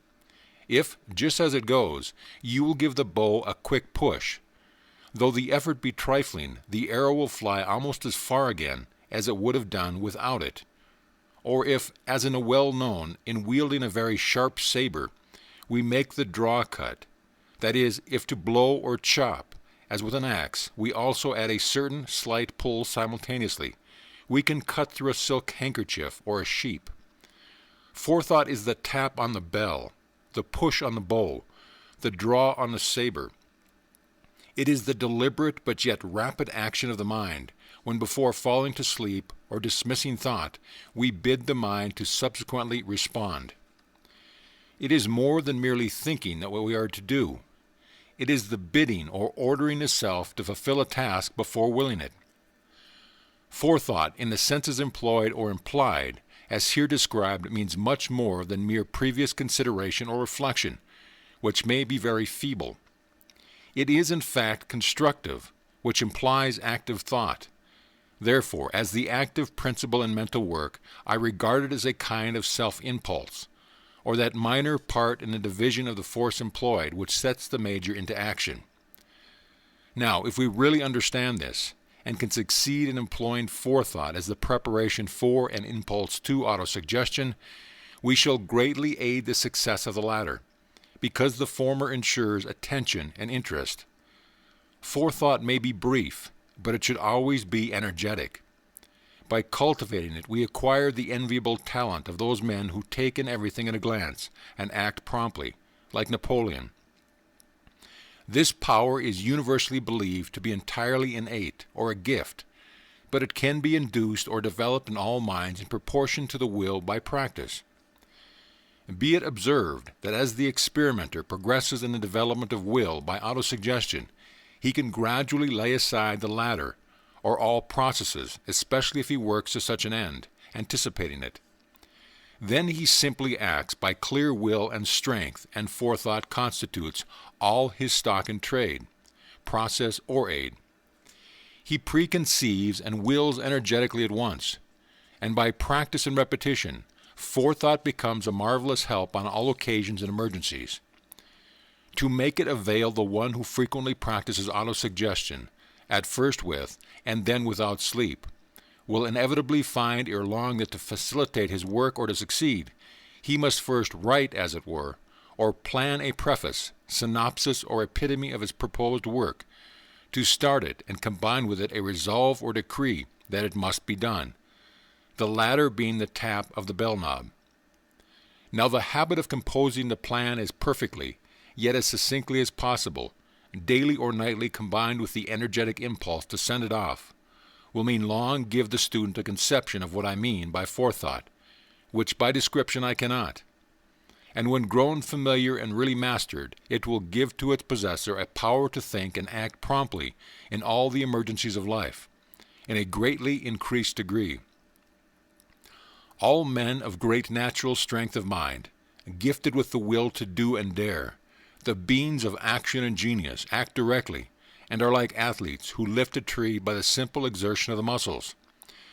He who achieves his aim by self-culture, training, or autosuggestion is like the one who raises the weight by means of a lever, and if he practices it often enough, he may in the end become as strong as the other.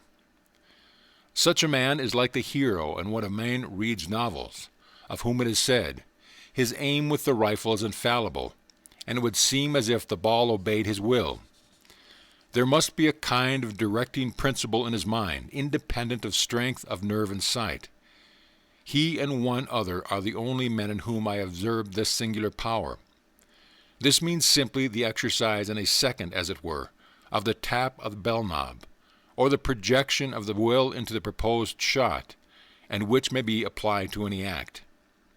Mind, and especially forethought, or reflection, combined in one effort with will and energy, enters into all acts, though often unsuspected, for it is a kind of reflex action or cerebration.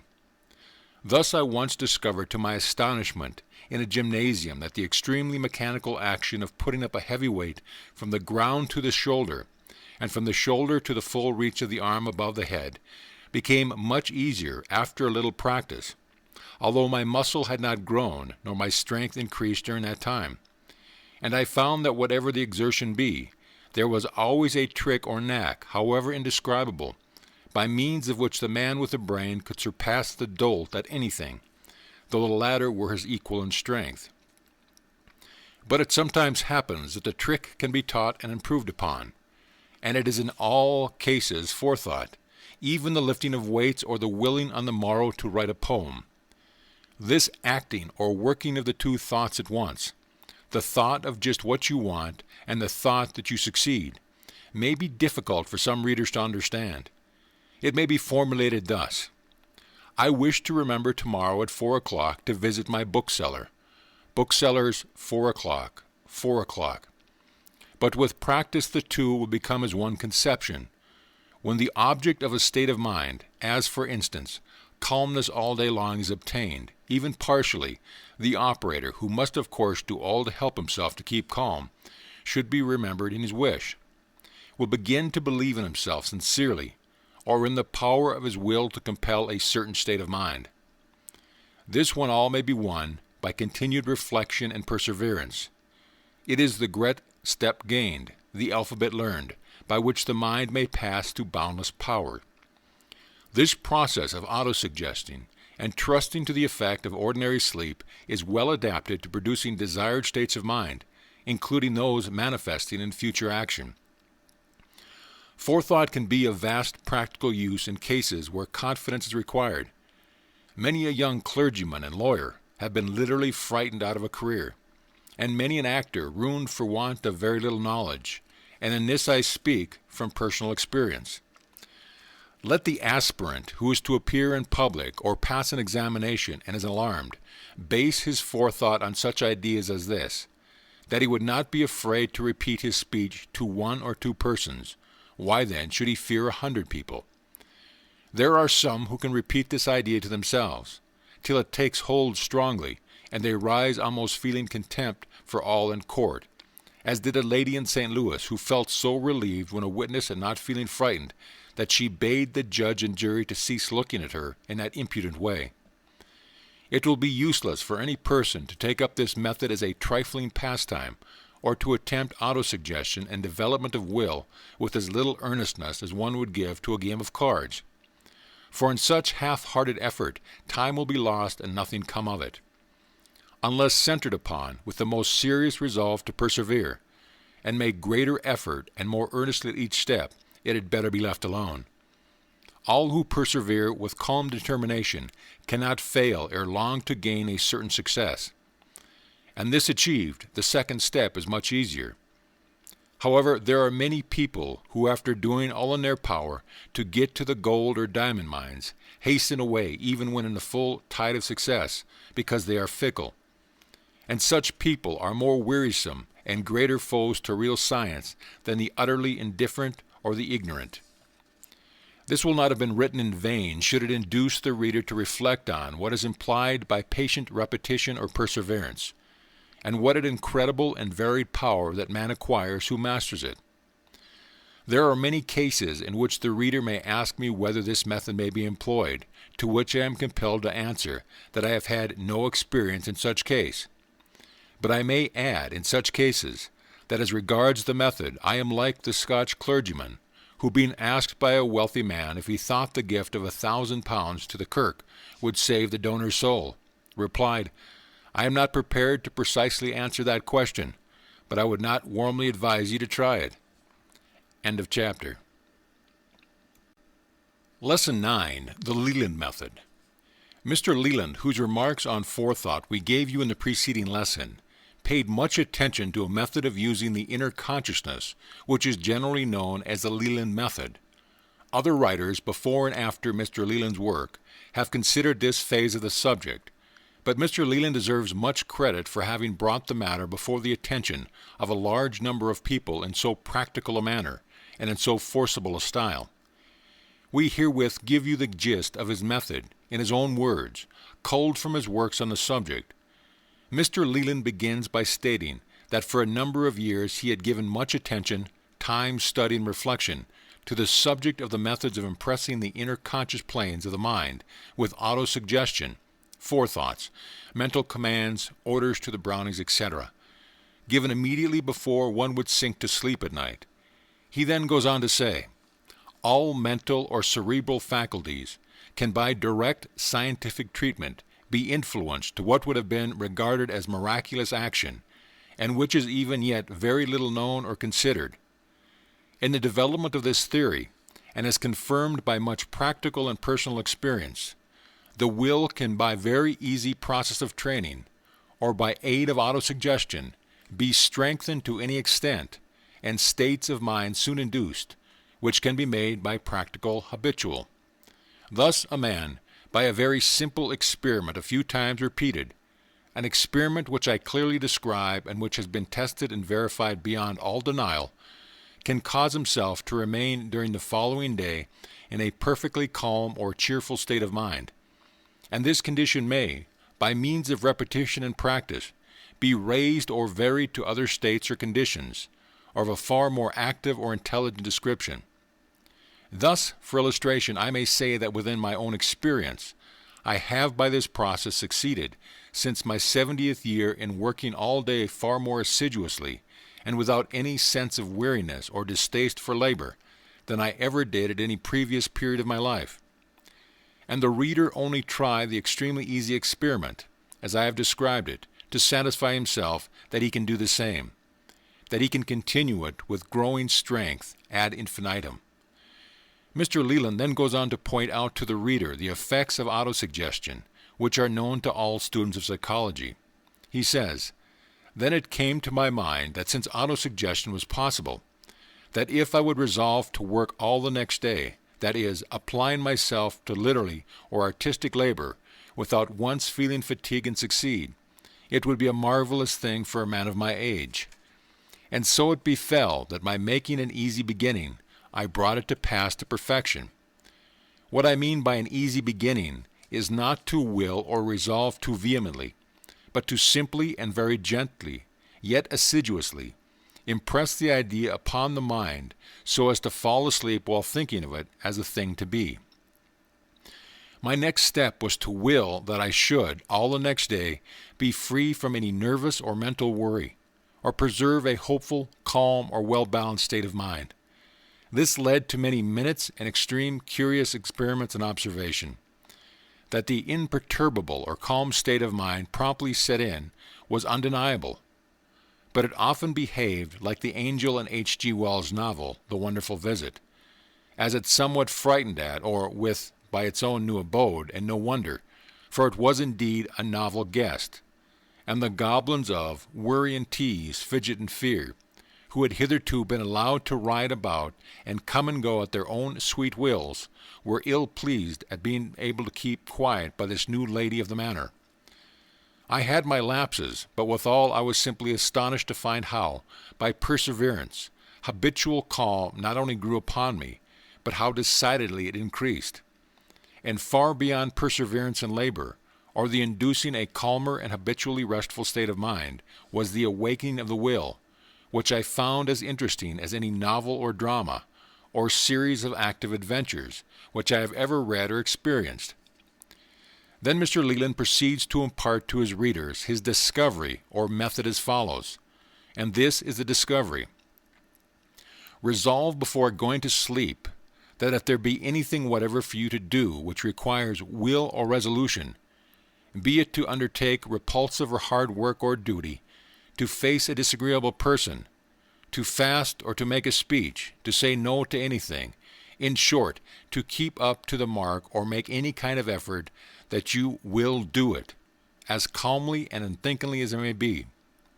Do not desire to do it sternly or forcibly, or in spite of obstacles, but simply and coolly make up your mind to do it, and it will much more likely be done.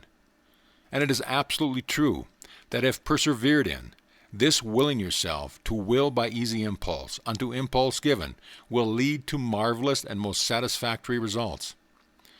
Mr. Leland then gives the following words of caution to those undertaking the practice of his method. There is one thing of which the young or the over-sanguine or heedlessness should be warned. Do not expect from this method or anything else in this life prompt perfection or the maximum of success. You may predetermine to be cheerful, but if you are very susceptible to bad weather, and the day should be dismal, or you should hear of the death of a friend, or a great disaster of any kind, some depression of spirit will likely ensue. On the other hand, note well that forming habit by frequent repetition of willing yourself to equanimity and cheerfulness, and also to the banishing of repulsive images when they come, will infallibly result in a very much happier state of mind. As soon as you actually begin to realize that you are acquiring such control, remember that it is the golden hour and redouble your efforts.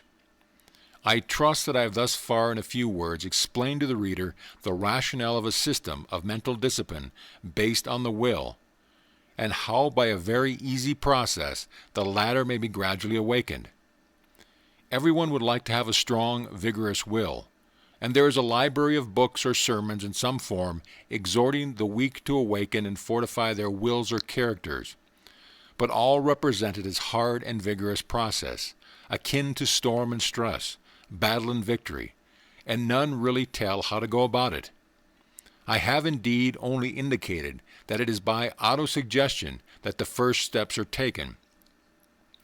If we will that a certain idea shall recur to us on the following or any other day, and if we bring the mind to bear upon it just before falling asleep, it may be forgotten when we awake, but it will recur to us when the time comes.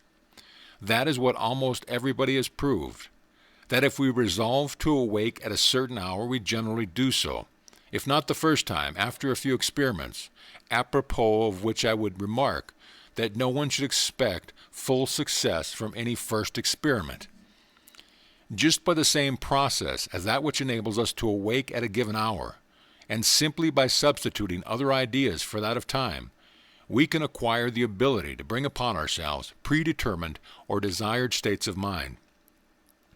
This is autosuggestion, or deferred determination, be it with or without sleep. It becomes more certain in its results with every new experiment or trial. The great factor in the whole is perseverance of repetition. By faith we can remove mountains, by perseverance we can carry them away, and the two amount to precisely the same thing.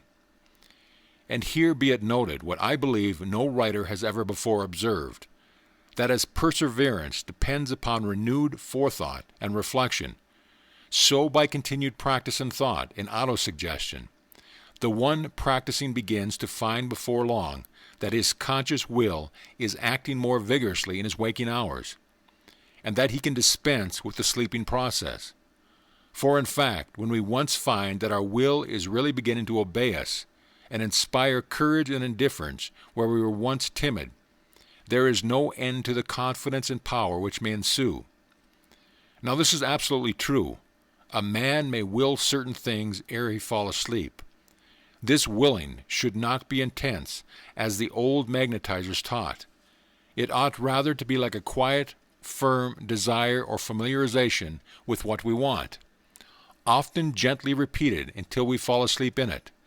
So the seeker wills or wishes that he shall, during all the next day, feel strong and vigorous, hopeful, energetic, cheerful, bold, or calm, as he may desire.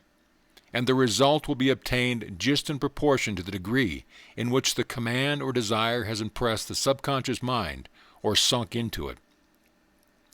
But as I have said, do not expect that all of this will result from the first trial. It may even be those who succeed very promptly will be more likely to give out in the end than those who work up from small beginnings. The first step may very well be that of merely selecting some particular object, and calmly and gently, yet determinedly directing the mind to it, to be recalled at a certain hour. Repeat the experiment. If successful, add to it something else. Violent effort is unadvisable, yet mere repetition without thought is time lost.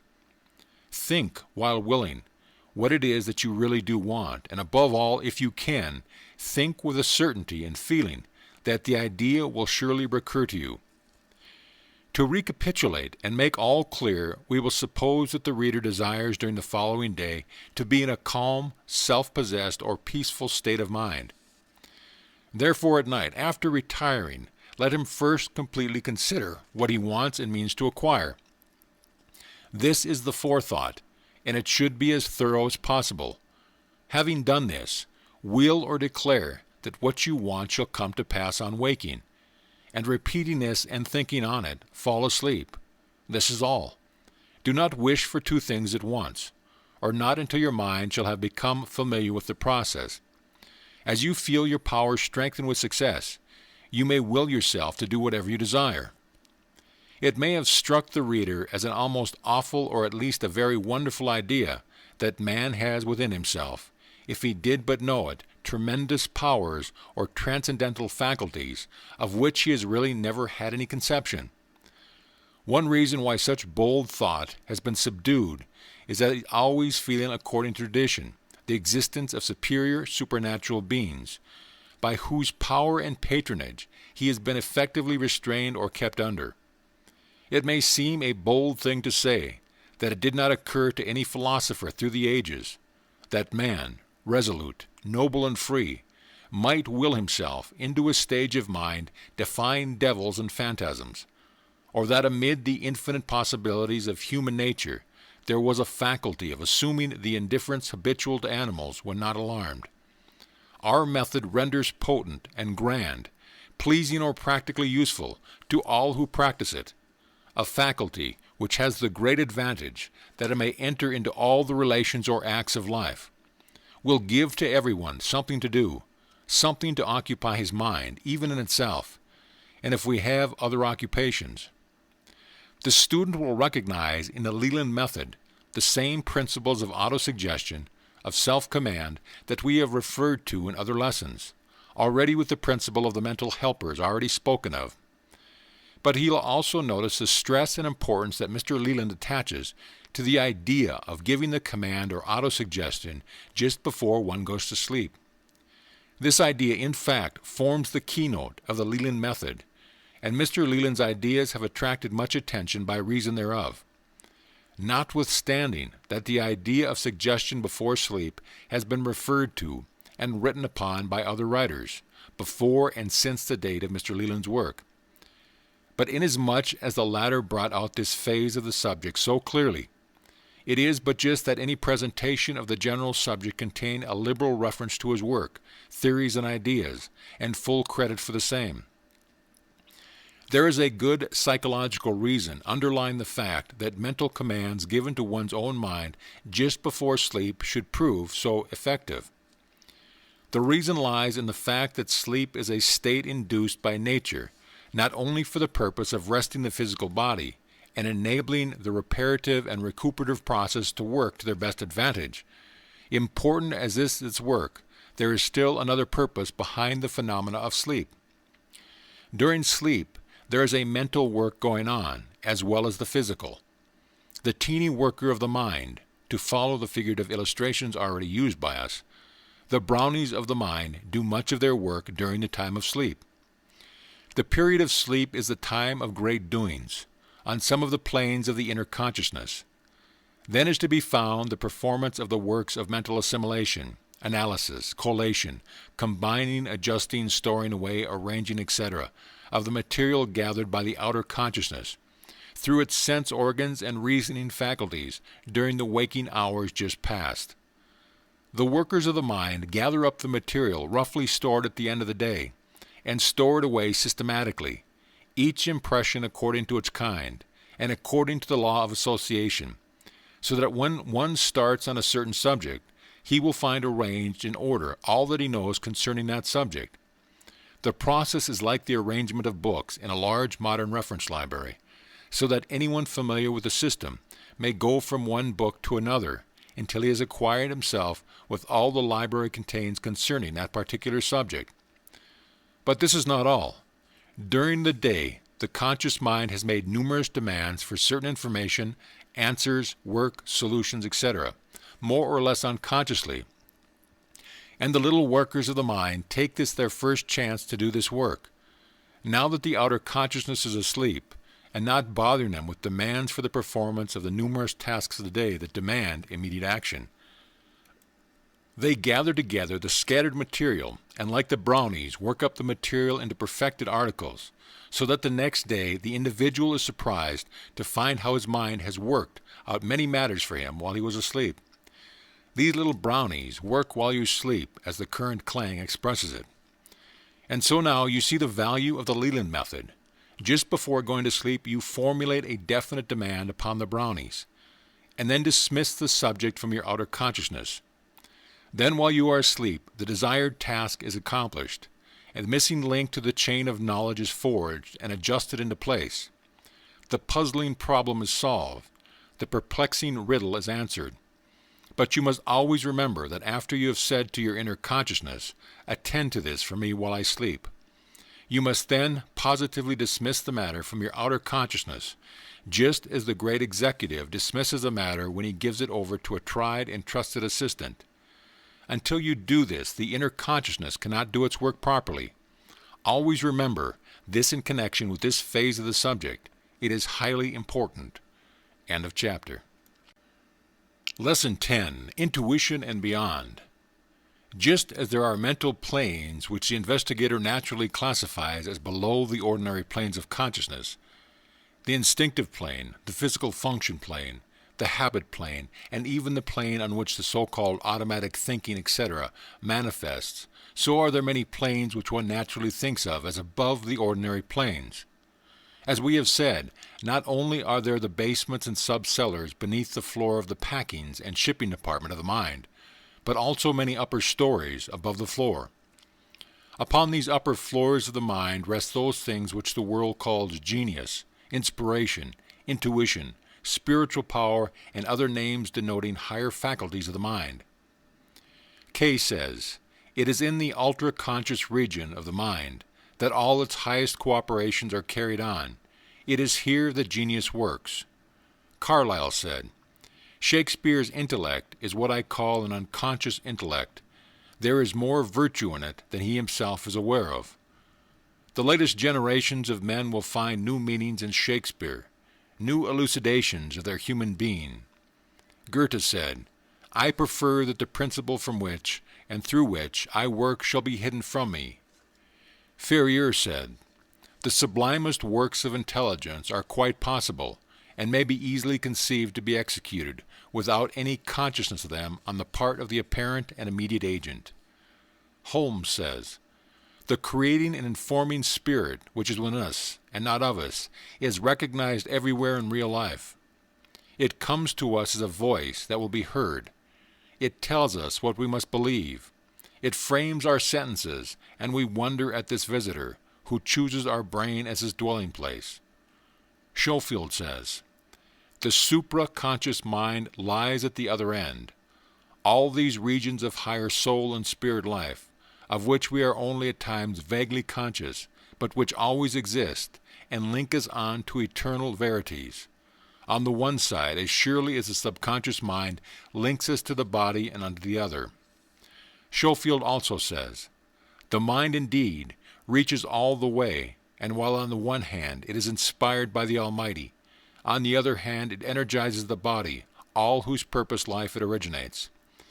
We may call the supraconscious mind the sphere of the body life, the subconscious mind the sphere of the body life, and the conscious mind the middle region where both meet."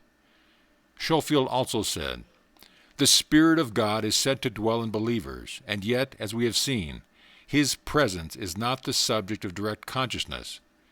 We would include, therefore, in the supraconscious all such spiritual ideas, together with conscious, the voice of God, as Max Muller calls it, which is surely a half-conscious faculty. Moreover, the supraconsciousness, like the subconsciousness, is, as we have said, best apprehended when the conscious mind is not active. Visions, meditations, prayers, and even dreams have been undoubtedly occasions of spiritual revelations, and many instances may be adduced as illustrations of the working of the Spirit, apart from the action of reason or mind. The truth apparently is that the mind as a whole is an unconscious state, by that its middle registers, excluding the highest spiritual and the lowest physical manifestations, are fitfully illuminated in various degrees by consciousness, and that it is to this eliminated part of the dial of the word mind, which rightly apparitions to the whole, has been limited. And as Emerson has said, "Trust the instinct to the end. Though you can render no reason, it shall ripen into truth, and you shall know why you believe." In the region of the higher planes of the inner consciousness are to be found what wonderful aspects or phases of mind which we call intuition, which Webster defines as direct apprehension or cognition, immediate knowledge, as in perception, or consciousness involving no reasoning process. Intuition is a most difficult thing to describe, but yet nearly everyone understands just what is meant by the term. It is a higher form of that which we know as instinct, the difference being chiefly that instinct belongs to the phenomena of the below conscious planes, and has to do chiefly with that which concerns the physical body and well-being, while intuition belongs to the above conscious planes, and has to do with the higher part of the nature of the individual. Instinct sends its message up to the intellect, while intuition sends its message down to the intellect. Many of the highest forms of pleasurable things come from the region of intuition. Art, music, poetry, the love of the beautiful and the good, the higher forms of love, intuitive perception of truth, all these come from above, from the region of intuition. Genius also comes from that enchanted region. All great writers, poets, painters, musicians, actors, and artists of all kinds and modes of expression have received their inspiration from these higher regions of the mind. All great artists, working through the various mediums of expression noted above, have felt that their best work was rather the result of the labor of some higher power, rather than of their own everyday self. The testimony on this point is overwhelming, and strange to say, the work that impresses itself most strongly upon the public is just this kind of work which left upon the mind of the worker the impression that it came from above, was the result of inspiration. The Greeks, recognizing the wonderful phenomena emanating from this part of the mind, were wont to call it for work of the daemon, or spirit, which friendly to the artist would attach itself to him and inspire his work. Plutarch, wrote that Timarchus saw in a vision the spirits which were partly attached to human bodies, and partly over and above them, shining luminously over their heads. In the vision he was informed by the oracle that the part of the spirit which was immersed in the body was called the soul, while the outer or unimmersed portion was called the daemon, or spirit. The oracle also stated that every man had his daemon, whom he was bound to obey. Those who implicitly follow the guidance are the prophetic souls, the favorites of the gods. This idea of the daemon was a favorite one with Socrates, and even Goethe was evidently impressed with the idea, for he speaks of the daemon as a power higher than the will, and which inspired certain natures with miraculous energy. Of course, these ideas were merely the attempts of the thinkers of those days attempting to account for and explain the phenomena which was apparent to all. There is no necessity for postulating the existence of these daemons or spirit to account for the phenomena of intuition and genius. The daemon is merely the operation of the mind of each of us on its higher plane. We have it all within us, that something within which seems almost like a protecting and guiding entity. In this connection we quote the following from a well-known work. The advanced occultist knows that in the higher regions of the mind are locked up intuitive perception of all truth, and that he who can gain access to these regions will know everything intuitively, and as a matter of clear sight, without reasoning or explanation. The race has not as yet reached the heights of intuition. It is just beginning to climb the foothills, but it is moving in the right direction. It will be well for us if we will open ourselves to the higher inner guidance and be willing to be led by the Spirit. This is a far different thing from being led by an outside intelligence, which may or may not be qualified to lead. But the Spirit within each of us has our interest at heart, and is desirous of our own best good, and is not only ready but willing to take us by the hand and lead us on. The higher self is doing the best it can for our development and welfare, but is hampered by its confining sheath.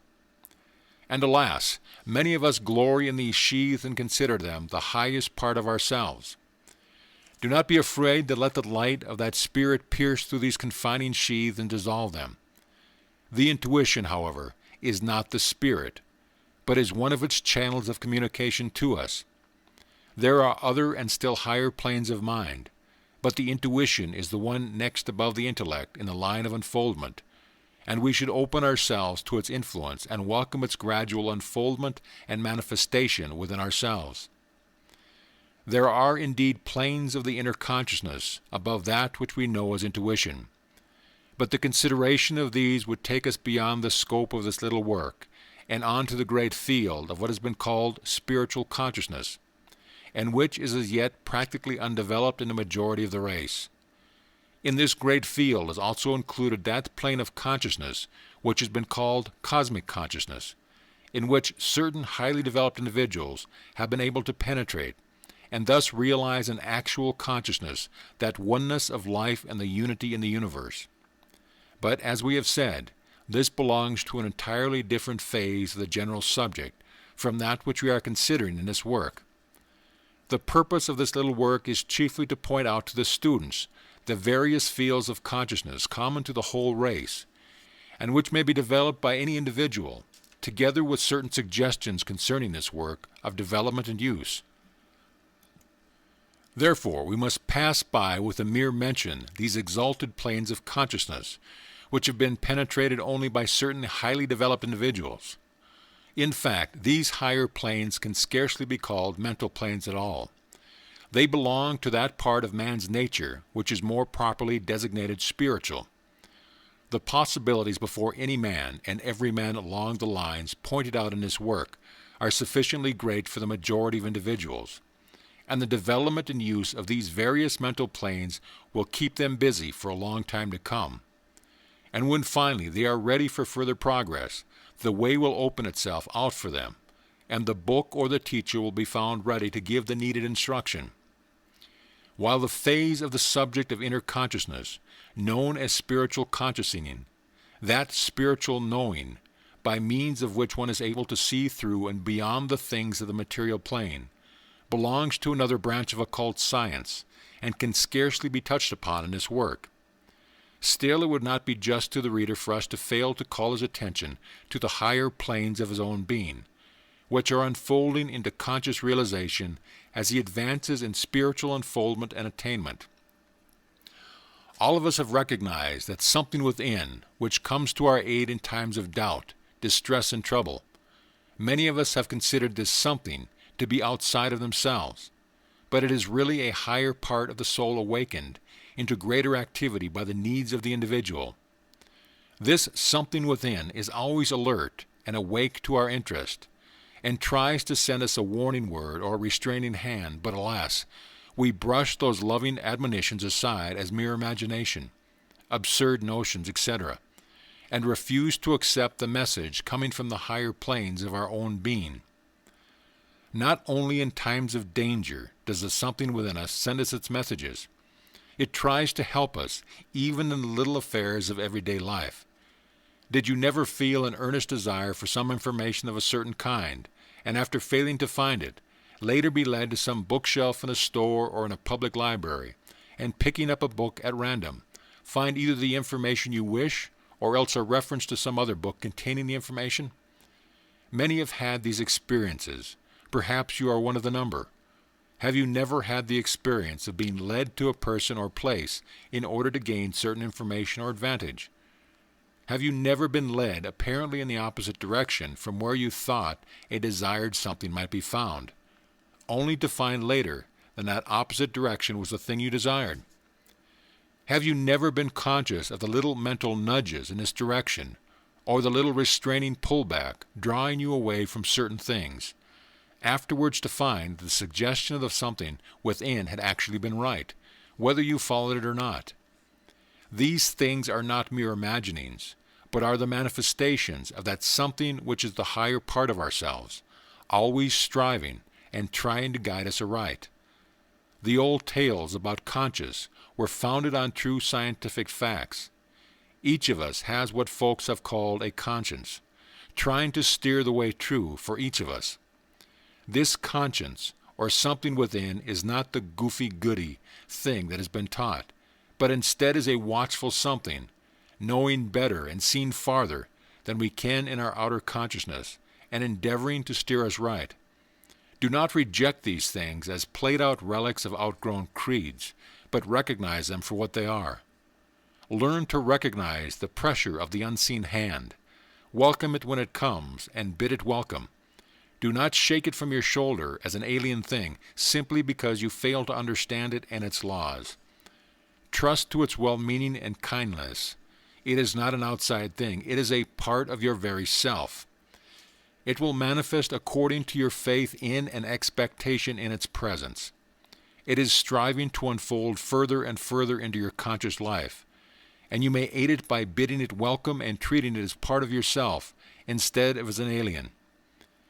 It is yourself who is speaking, so do not shut the door of your mind to it. Let the light within you send its rays into your outer consciousness, that it may illuminate and make plain the way that your feet must tread, and step out boldly upon the place illuminated for your footsteps without fear and with confidence. If you understand these things clearly, you will know what good old Newman meant when he wrote the beautiful, powerful lines. Lead, kindly light, amid the encircling gloom. Lead thou me on. The night is dark, and I am far from home. Lead thou me on. Keep thou my feet, I do not ask to see the distant scene, one step enough for me. Lead thou me on. End of chapter, end of book. This audio presentation of The Inner Consciousness by William Walker Atkinson has been brought to you by audioenlightenment.com and has been recorded for the exclusive use of Audio Enlightenment members only. If you have received this audio from any website other than our own, please visit our website and let us know at your convenience.